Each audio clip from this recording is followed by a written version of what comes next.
How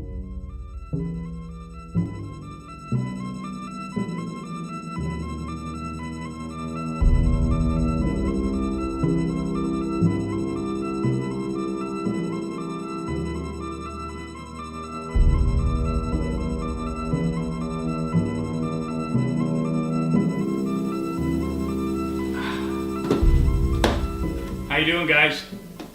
Welcome to another episode of my comic book channel. Wow, I picked these up today. Aren't they great? This is the Art FX Snow Trooper. It's a 2-pack, so you get 2 different troopers in it. And this baby here, this was very, very expensive. This is the Harley Quinn DC Garage Harley Quinn. So, sorry, the Gotham City Garage Harley Quinn. And this was a small fortune. But, you know, I saw it, I had to have it.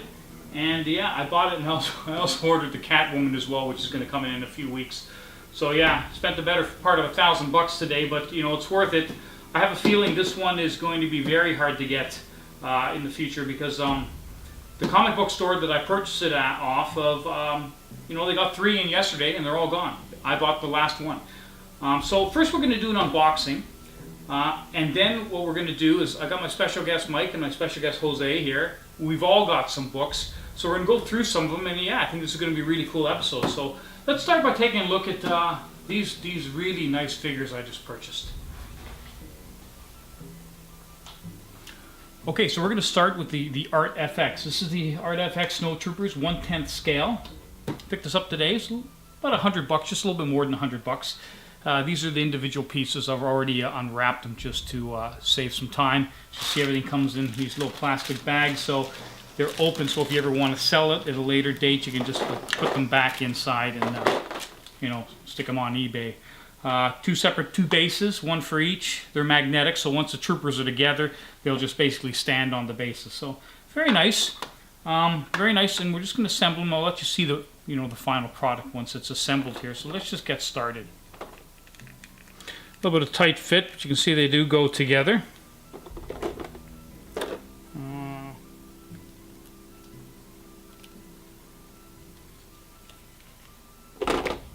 Okay, cut. And there you go. The final product, my 2 Art FX Stormtroopers twin pack. Really cool. Okay, so here's the Harley Quinn one. Now this is a very heavy statue, very solid base. As you can see, a lot less pieces, only 2 pieces. What you want to do with all the cold porcelain statues is always open them up at the comic book store before buying them to make sure they're not damaged. Because these are very delicate, and a lot of them are coming into the stores damaged. And so you don't want to be buying especially when you're putting out this amount of money, you don't want to be buying a damaged statue and not realizing it till you get home. So always check them first. Make sure that they're in good condition before bringing them home. I know the recent Bombshell Catwoman that came out, a lot of the cigarettes are broken in her mouth, so a lot of them have to be returned to the store. Okay, so am I doing this right? I don't even know. No, other way around. Other way around? Okay, yeah, sorry. Doing it ass backwards here. Okay. So that goes there. That goes here somewhere. And then you take Harley and you throw her on the bike. She's got a little hole in her bum there. Like most people do. Yeah. And her hand goes into the, and that's it. She's done. Good to go. Isn't that great? $400 later, that's what you get. Okay, so the first things we're going to do is, Mike, so how you doing there, Mike? How's everything going? Special guest Mike is doing okay. How you doing? Yes, yes. Yeah, cool. Now, you brought 4 books. Now, the first 4 books we're going to show are not keys, but they're nice books. They got really nice covers, and not terribly expensive, but I guess these are books you picked up recently, am I right? Fairly recently. Some might have been from the con and some out in the wild. I just, cover appeal is another thing, right? Mm-hmm. So. Okay, so what do we got here first? What are we looking at? We're looking at World's Finest number 216 from March 1973. Cover is Nick Cardy. When I bought this, it was in an old bag, and it looked like it was about a 5.5. When I pulled it out and rebagged it and boarded it, it's like it's near mint, man. Yeah. So that's about worth $15, and I paid half the price. Yeah. So again, 20-cent cover, $15, and that's what that's what it says on the Realm. You can't hurt, and these ones you know are going to start increasing in value. Oh yeah, that's for sure. Okay, now we got another World's Finest here. Nice 25-cent cover. So tell me, Mike, tell me about it. Okay, this is number 234, December 1975. Cover is Ernie Chan and Tex Blaisdell, and I think you know a little something about. I think it's interesting. We don't hear too much about these artists. We're usually talking about Ditko or Neil Adams or so, but Ernie Chan and Tex Blaisdell aren't I guess what you refer to as household names the way some of the other artists are. Ernie Chan, sadly he is no longer with us. He passed away in 2009. Actually was born in the Philippines and immigrated to the United States, I believe, around 1976, and did some fine work for DC. And the same thing, Tex Blaisdell. He's one of the old guard, born 1920. And sadly, again, he died in I think it was March of 1999. So yeah, two great artists that we don't hear nearly as much about, and the two of them worked on this front cover, and it's quite nice. And cover appeal. I just fell in love with it when I saw it. And near mint, again, this not expensive. $15 is what it lists for on the Realm, and for a 25-cent cover, $15. It's not a key, but certainly worth picking up. That's for sure. Wow, that's a really nice cover, Mike. Action Comics. Number 425, July 1973. Of course, this is the great Nick Cardy. Again, I mean, this is one of those ones. It was in the bin. Not an expensive one. I keep passing by it, and then it just stuck in my head and said, I gotta have it. It looks so much like a Norman Rockwell painting that you just gotta say, oh no, that's it. I have to have it. I can't have that go to a con. I can't have 100,000 eyes looking at that. Oh, for sure. I have to have it. Yeah. Now, is $20 what you paid for it, or? Yeah, probably. I don't know. And I'm not sure exactly. It's worth about 28. So yeah, I probably paid 20. Yeah. Pendragon's really good with me because I'm a regular. Yeah. Again, purchase a and when we say 28.60, I believe that's US. Yeah. That's US price, and I paid 20 Canadian for that's it. the price. So I got a good deal. Yeah, that's the price is indicated on the Realm. Yeah. But actually, Mike, you're right. It's a beautiful cover. It does look kind of Norman Rockwell-ish. It does. That's for sure. Yeah. Wow, absolutely fantastic. Superman. Which one's that? That's number 279, September 1974. Another Nick Cardy cover, and guess what? Someone here is very jealous because they used to have it. Oh my God. I remember this from my collection. Oh boy, I have a thing about height. So when I saw this, it's like, wow, man. It's a little creepy. I mean, it's got great graphic appeal, just taking you into the cover. Oh, it's a fantastic cover in that sense. Vision. Yeah. And again, not a key. So what do we look? What's this? It's worth about $26.40, and you say I paid, say 24. No tax because he's good with me. So I guess we can tell when buying from Pendragon now, because Pendragon recently just repriced their entire catalog, and it's all got the. He's pretty close to value, so you can almost like look at it and say if he's charging that price, then that is the because he goes through the book from cover to cover. Yeah, you're not going to get much of a deal from him, but he's not going to rip you off either. That's for sure. But I mean, you just look at that and say, oh, you got to have it. Yeah, got to have it.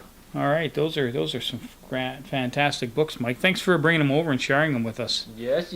Okay, so now let's see here. And now we're going to go to a couple of Jose's books. And Jose, it wouldn't be Jose if he wasn't bringing in the high-end stuff. So we're starting with a really nice book here, Astonishing Tales. Jose, okay, tell me about this. When did you pick this one up? Oh, I picked this up today. You're with me. Yeah, that's right. I was. Yeah. What a whoa! Wow. I love these books, man. This is Astonishing Tales. This is another part of the early mid-70s Marvel series that had anthologies. I've been sharking up on the keys of these lately. Things like Marvel Spotlight, Marvel Feature, Marvel Premiere. This is another one, Astonishing Tales from August of 1970. Wow. Number one. It's an interesting book because it's the first Marvel villain solo series. In other words, Doctor Doom is the first villain in the Marvel Universe to get his own solo series. Really? Yes, it's interesting. Yes. So these ones, the first 8 issues were doubles. In other words, it had Kazar stories and Doctor Doom. Yeah. After number 8, then became solo Kazar until the issue number 20, and then he got his own series in 74. Cool. So there's 2 tales here: The Power of Kazar and Unto You Is Born the Doomsman. Bill Everett cover art and Marie Severin, actually a woman artist, rare for that time. Yeah. Pencils by Jack Kirby and Wally Wood, 2 big guys there, and it's a Roy Thomas script.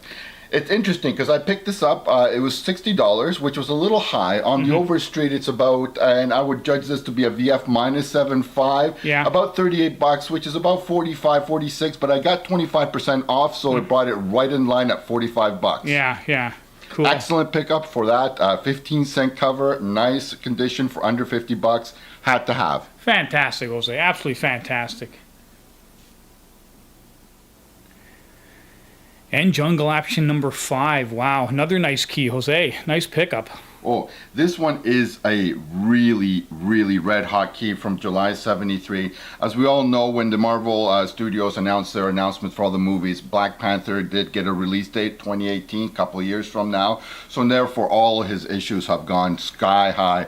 You can't really buy in high grades anymore the 52 and 53 Fantastic Four. So this was an excellent option, obviously, at a much smaller budget. Yeah. It's a nice book. It's the first solo Panther series. But it's a reprint from Avengers number 62. Now, there is a bit of controversy on this one because they're saying it's the first solo action, but it's a reprint from Avengers. A lot of people consider Jungle Action number 6, and they're both priced exactly the same on the Overstreet Guide as actually the first solo Black Panther original material. But like I said, I bought the number 5 because it was there. It's a nice book. It's picked up from Pendragon. Like you said, sometimes you have to watch yourself. There's a premium built into this book. It's a red hot book. It was mentioned many times on the market reports in the Overstreet Guide. At $115, I paid what the book is probably currently selling for. This is a really high grade. For me anyway, it's above a VF. It's, I think, an 8.5, maybe a 9. And at that price, I paid what the book should be selling for. Yeah, yeah. It is a really amazing book, and there was a second copy there. I'm kind of regretting now that I didn't grab it for myself. You have to buy them when they're in front of you. Like I said, it's a great story, but like I said, it's a reprint. The Monarch and the Man-Ape, John Romita Sr., big guy cover art. John Buscema pencils. 2 big guys working on a title. That was a secondary title at the time, but like I said, it introduced a solo Black Panther material into the market. Okay, now you're starting to buy books that are way past my budget, dude. Your price grade, eh? Yeah. That's my price grade. No. I know normally most of my books are Bronze Age, early to mid Bronze Age. I dip my finger or my toe occasionally into the Silver Age market. This is a minor key. This is Brave and the Bold presents Starman and Black Canary from September of 65. 12-cent cover. It's a wonderful cover, but what really drew me to it is the condition. Yeah. I would grade this one at about a 9.4. In other words, this is, as far as I'm concerned, a full near mint. It's got a one-page origin story for both Starman and Black Canary. These are 2 golden age heroes from DC that they reintroduced in the early 70s. They had different strategies, DC and Marvel, back then. DC tried to introduce people from the golden age while Marvel was creating new characters like the Fantastic Four and Amazing Spider-Man. It's a really cool minor key. This is the first Silver Age appearance of the Mist. It's a minor key. The issue above it, number 16, is a major key, of course. This is the second appearance of New Teen Titans and the first appearance of Wonder Girl. So obviously it's not in that realm. Yeah. But not an insignificant investment, $200. Now, the interesting data on this, obviously, the Silver Age titles and 9 and above, like I said, go exponential. From Go Collect, the data suggests that a 9.6 copy has recently sold for $882 US. Wow. So there is upside. I would call this my first hitter out of the bullpen. This is the first book that I have that will get CGC graded next. And something we don't show a lot here, CGC books, but this is this is a a very expensive purchase you made a couple weekends ago. Yeah, definitely. This is the most I've ever paid for a book. I shelled out $300 Canadian for it. But this is the holy grail for New Teen Titan books. This is DC Comics Presents number 26, late Bronze Age book from October of 1980. Yeah. This has the first appearance of the New Teen Titans. That means the first appearance of Cyborg, of Raven, and of Starfire, one of my favorites. Yeah. It's great by obviously the great team of George Perez and Marv Wolfman. It's got basically the book's got a 16-page review where the nightmares begin, featuring those characters in there. So this is a red hot book for Teen Titan. What my strategy is, above a certain price, above $250, I basically, it's walking a tightrope if you don't get it CGC'd or buy it CGC'd. Yeah, yeah. So like I said, my comfort zone is buying it obviously, then slabbed, obviously, because you don't want to make a mistake. That's where you can get hurt as far as books within that expense range. Yeah, wow, Jose. Again, I'd love to buy a book like this. If I wasn't saving to buy a new place, I probably would. But yeah, great acquisition, that's for sure. Oh yeah, great Jim Starlin cover. One of my favorite artists. Great cover too. And now obviously one of the centerpieces of your collection. Yep, you got it. Those last two books, but between them, $500 per minute. Two great titles. Yeah. Well, that's amazing. So what we do there? We did 8 books, 4 by you and 4 by Mike. And yeah, so guys, thanks for watching. That's going to be the last book we're going to do of the evening. I hope you like what you saw. I hope you like my new statues as well.